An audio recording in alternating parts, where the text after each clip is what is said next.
Hello guys, நம்ம இன்னைக்கு இந்த வீடியோவில் என்ன பார்க்க போகிறோம்னா, நம்ம குப்பி வந்து எப்போ குட்டி போட போதா இல்லையான்னு கண்டுபிடித்து எப்படின்னு பார்க்க போகிறோம். மீன் குட்டி போட போகுதுன்னு எப்படி வச்சு கண்டுபிடிக்கலாம் பார்த்தீங்கன்னா, ஒரு 4-5 விஷயத்தை வச்சு கண்டுபிடிச்சிடலாம் நம்ம. மொதல் விஷயம் பார்த்தீங்கன்னா, கும்பலாக இருக்கும்போது தனியாகவே அது மட்டும் ஒளியை பார்க்கும், ஹைடாவை பார்க்கும். ரெண்டாவது பார்த்தீங்கன்னா, அதோட பெல்லி வந்து கொஞ்சம் பல்காக இருக்கும், அதாவது பெருசாக இருக்கிற மாரி இருக்கும். நான் உங்களுக்கு காட்டுறேன் பாருங்கள். அதோட வயிறு வந்து கொஞ்சம் பெருசாகிற மாரி இருக்கும். 3வது பார்த்தீங்கன்னா, அந்த வயிறு கீழ்வாட்டம் பார்த்தீங்கன்னா, கொஞ்சம் கருப்பு பிளாக் வந்து கொஞ்சம் அதிகமாகவே இருக்கும். இதை வச்சே நம்ம வந்து கண்டுபிடிச்சிடலாம் மீன் வந்து குட்டி போட போகுதுன்னு. அதுக்கேற்ற மாரி மீனை வந்து நம்ம தனியாக எடுத்து வச்சுக்கலாம். இந்தமாரி தெரிஞ்ச உடனே நம்ம வந்து குட்டி போட்டதுக்காக குட்டிக்கு வந்து தனியாக டேங்க் வந்து செப்பரேட் பண்ணி எடுத்து வச்சிடணும்.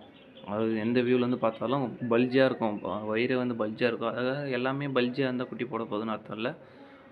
அதுக்காக இந்த 3 சிம்டம்ஸ் இருந்தால் மட்டும் குட்டி போட போது தனியாக செப்பரேட் பண்ணி வச்சுருந்தா குட்டி எல்லாத்தையும் காப்பாற்றிடலாம் நம்ம. Thank you friends.